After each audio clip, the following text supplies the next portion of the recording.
Oke, halo semuanya, rekan-rekan trader dan investor dimanapun berada.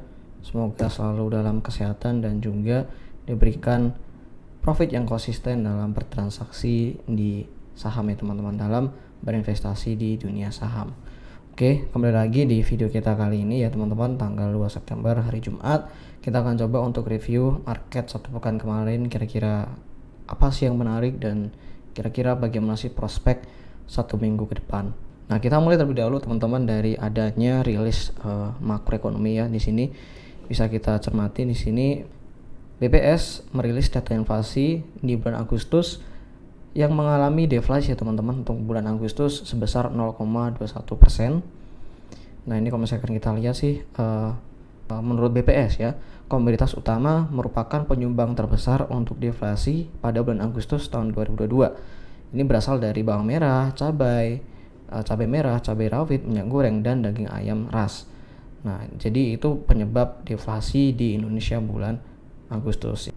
Nah, sedangkan kalau misalnya kita lihat teman-teman dari segi year on year-nya, untuk inflasi di Indonesia itu sekarang adalah sebesar 4,69%. Sedangkan untuk inflasi secara year to date itu hanya sebesar 3,63%. Jadi masih cukup aman. Sedangkan Bank Indonesia kemarin kalau nggak salah ya teman-teman, target inflasi tahunannya maksimal 5% dan sekarang masih 3,63%. Artinya ini masih cukup aman, sangat bagus untuk perekonomian dalam negeri ya teman-teman. Sedangkan dari segi teknikal teman-teman, pada hari Jumat IHSG berhasil ditutup dengan penguatan ya 0,34% ke level 7.177. Dan kalau misalnya kita lihat untuk IHSG sendiri, pergerakannya di pekan ini bergerak di range antara level 7.000 sampai 7.230. Dan untuk kedepannya IHSG masih akan cenderung terkonsolidasi dari area tersebut ya, dari 7.000 sampai 7.230. Dan kalau misalnya kita lihat ya teman-teman ya, beberapa kali IHSG mencoba untuk breakout dari level 7.230 namun gagal dan justru malah cenderung mengalami terkonsolidasi di area tersebut. Dan kalau misalkan kita lihat teman-teman dari segi indikator stokastik 1413-nya, saya melihat ada kecenderungan bahwa IHSG membentuk sebuah bearish divergence ya. Nah, di mana kita bisa tarik dari tanggal 4 Agustus ya. Dari tanggal 4 Agustus IHSG cenderungannya bergerak naik ya dari segi harganya. Sedangkan dari segi indikator stokastiknya di sini malah justru kecenderungannya bergerak turun. Nah, ini adalah kalau misalkan teman-teman mempelajari ya, itu namanya adalah bearish divergence. Adanya perbedaan pergerakan antara indikator dengan harga ya. Nah, jadi ini artinya apa? Artinya sebenarnya IHSG ada potensi kedepannya untuk bergerak turun ya. IHSG dibayang-bayangi oleh bearish divergence yang memungkinkan kedepannya IHSG bakalan bergerak turun. Kalau misalkan nanti dia breakdown dari level 7078 atau bahkan breakdown dari level 7000, IHSG bisa untuk menguji level support yang jauh ya teman-teman, berada di level 6740-an. Oke, selanjutnya kita coba untuk bahas ya saham-saham pilihan kita atau saham-saham yang kira-kira pergerakannya cukup menarik di pekan ini. Ada apa aja? Oke, yang pertama ada saham Adro ya teman-teman. Saham Adro pada hari Jumat ditutup dengan penguatan 2,16% ke level 3.780. Total transaksi hariannya untuk hari ini sebesar 495 miliar dan asing mencatatkan net buy sekitar 50 miliaran. Adapun transaksi paling sering terjadi di harga 3.780 yaitu di harga penutupan. Dan juga dari segi broker summary di sini saya bisa lihat ya, untuk saham Adro ada kecenderungan akumulasi. Ada DX, YU dan CC, sedangkan sellernya ada AKBB dan GR. Secara total sih masih akumulasi. Sedangkan dari segi teknikal ya teman-teman, pergerakan saham Adro sekarang udah naik cukup signifikan ya. Dari awalnya dia tanggal 8 Agustus kemarin kurang lebih udah naik cukup signifikan, udah naik sekitar 24%-an dan sekarang sudah berada di area-area resisten sebenarnya, walaupun dia breakout tipis-tipis. Tapi kalau misalkan kita lihat dari segi candlesticknya, ini membentuk doji dan ini ada indikasi kedepannya Adro sebenarnya ingin koreksi terlebih dahulu. Dan kalau misalkan ada juga dari segi indikator RSI-nya teman-teman, di sini udah bergerak di area oversold ya. Namun kalau misalkan kita lihat dari sekitaran jangka panjang, saham Adro masih cukup menarik. Tapi kalau misalkan kita ingin entry sekarang, resikonya terlalu tinggi. lebih baik kita tunggu dia koreksi terlebih dahulu, mungkin ke area EMA 21 atau ke area EMA 10.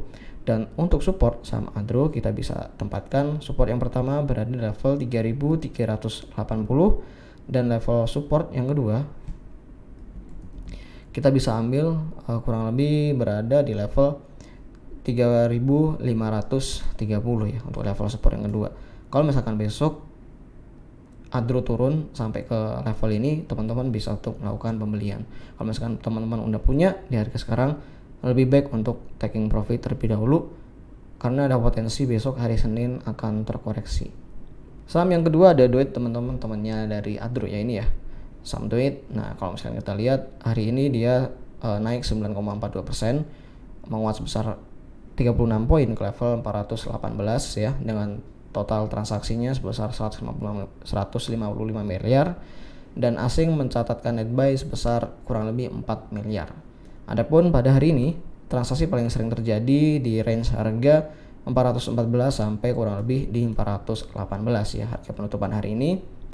Dan dari segi broker summary teman-teman bisa kita cermati bahwa ada negasi buat saham Doit ini akumulasi ya, cenderung akumulasi, dengan akumulasi yang paling besar itu terjadi di broker MG, YU dan AK, serta ada BK nih yang keempat, dan yang distribusi itu ada CC, YP dan ZB. Dan ini kalau misalkan kita lihat sih kecenderungannya cenderung untuk akumulasi walaupun tidak sekuat saham Adro sebenarnya ya.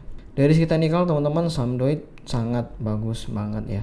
Dia kalau misalkan kita lihat dia baru aja breakout di hari Jumat ya.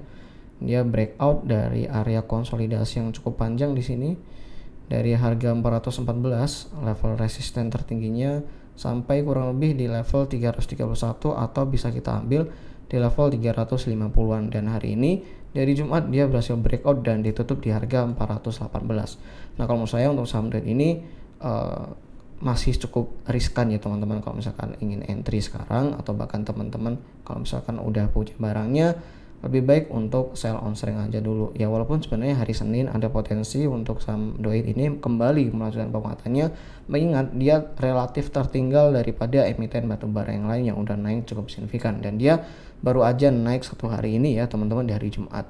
Sebenarnya dia ada potensi untuk menguji gapnya di level 467, namun kita lihat aja di hari Senin nanti apakah dia mampu untuk menguat lagi. Kalau misalkan nanti saham Doit di hari Senin bisa untuk menguat, teman-teman bisa untuk melakukan trading buy di saham Doit. Dengan level support teman-teman harus jaga dengan ketat ya di level 414 sebagai level support yang pertama, dan level support yang kedua teman-teman bisa batasi ya di level 390, atau bahkan kalau misalkan teman-teman ingin ambil angka psikologi di level 400 teman-teman juga bisa. Saham yang ketiga yang akan kita review adalah saham BBNI. Nah ini saham perbankan yang akan kita review pada hari ini. Kalau misalkan kita lihat sih cukup menarik ya dari segi harganya, closingnya, dan juga dari kenaikannya, di mana dia hari ini naik 2,05% ke level 8.700 dengan transaksinya 311 miliar. Dan kalau misalkan kita lihat dari segi foreign-nya di sini teman-teman, dia akumulasi sebesar ya lebih dari 150 miliar dan asing mendominasi transaksi di saham BBNI. Hampir 75% transaksi yang terjadi dikuasai oleh asing ya teman-teman. Dan rata-rata transaksi paling sering terjadi di harga 8.700 pas dan di harga 6.705. Sedangkan dari segi broker summary teman-teman, untuk saham BBNI ini jelas banget dia perfect akumulasi, ada ZP, OD dan AK, dan yang melakukan distribusi ZP, YP dan PD broker kecil semua, sedangkan yang akumulasi broker gede, jadi big akumulasi untuk saham BBNI. Dari segi teknikal saham BBNI cukup menarik, cukup atraktif bagi teman-teman yang udah bergabung dengan grup saya. Tentunya saya udah reminder sejak dia masih terkonsolidasi di area mode 1 bahwa ada potensi yang cukup kuat usaha BBNI, dia melanjutkan tren jangka panjangnya dan melanjutkan tren bullish-nya. Dan memang benar pada pergerakan 4 hari terakhir saham BBNI cenderung mengalami penguatan, dan untuk level sekarang dia menguji di level resistennya di level 8.675 ya. Di sini sedang menguji level resisten tersebut, dan kita bisa lihat ya besok teman-teman apakah saham BBNI berhasil breakout dari area ini. Kalau misalkan dia breakout, dia akan ada potensi untuk naik sampai ke level 900 untuk trend swingnya. strateginya gimana kalau misalkan teman-teman belum punya saham BBNI, nggak masalah kalau misalkan teman-teman belum punya, bisa untuk cicil beli aja. Menurut saya masih cukup oke, asalkan dia besok bisa untuk menguat sampai ke level 8.700 masih berada di level tersebut. Saya rasa cukup oke untuk teman-teman bisa trading buy di saham BBNI dengan target price masih sama di level 9.000, dan apabila teman-teman udah punya bisa untuk hold aja, gak masalah. Oke, sebelum lanjut ke saham berikutnya nih, saham Pegas. Untuk teman-teman yang menonton video ini, kalau misalkan teman-teman berminat untuk bergabung dengan grup saya ya, linknya saya taruh di deskripsi. Teman-teman bisa langsung aja klik linknya dan juga registrasi untuk kedepannya join di grup saya. Nanti di sana kita banyak untuk share rekomendasi, info-info menarik seputar pasar modal, dan tentunya saya sendiri yang menjadi adminnya. Oke, lanjut. Saham Pegas pada hari Jumat ditutup dengan penguatan 0,5%. Tipis ya teman-teman, ke level 1.815, dan total transaksi sebesar 151 miliar. Asing mencatatkan net buy tipis sekitar 3 miliar ya. Dan di sini transaksi paling sering terjadi di harga bawah 1815 dan 1820. Dari segi broker summary teman-teman, untuk saham Pegas ini saya lihat adanya kecenderungan ya so-so sih kalau menurut saya, di mana YU top buy yang pertama itu menang terhadap top buy yang kedua, top sell yang pertama, tapi top sell yang berikutnya ya, top sell yang kedua, yang ketiga itu menang terhadap top buy yang 1, 2, 3. Jadi menurut saya sih masih cukup netral, kecenderungan distribusi. Dari segi teknikal teman-teman, saham Pegas masih cukup menarik dengan kemarin masih mengalami, dari segi teknikal teman-teman, saham Pegas masih cukup menarik dengan adanya koreksi selama kurang lebih ya 4 hari berturut-turut setelah adanya kenaikan yang cukup signifikan dari harga 1.600 sampai ke hampir ke level 2.000. Nah teman-teman, kalau misalkan sekarang itu adalah level pembelian cukup tepat, karena di sini teman-teman udah bisa perhatikan adanya support yang cukup oke di sini ya. Bisa kita lihat teman-teman, kemarin ketika harganya sampai ke level 2000-an saya sudah menggariskan support di sini di level 1860 dan akhirnya terjebol. Terus sekarang harga saham Pegas berada di level support yang kedua ya, di level berapa nih ya, 1810, dan untuk level support yang ketiga yaitu berada di level 1765. Jadi strateginya adalah buy on weakness di level support di 1765 sampai di level 1810 untuk level pembelian dan level akumulasinya.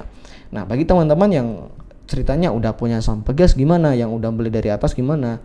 Ya kalau menurut saya sih masih layak untuk hold saham Pegas, dan kalau misalkan teman-teman punya dana lebih bisa untuk akumulasi, bisa untuk averaging down di level-level support yang tadi udah saya sebutkan, yaitu di level 1810 dan 1765.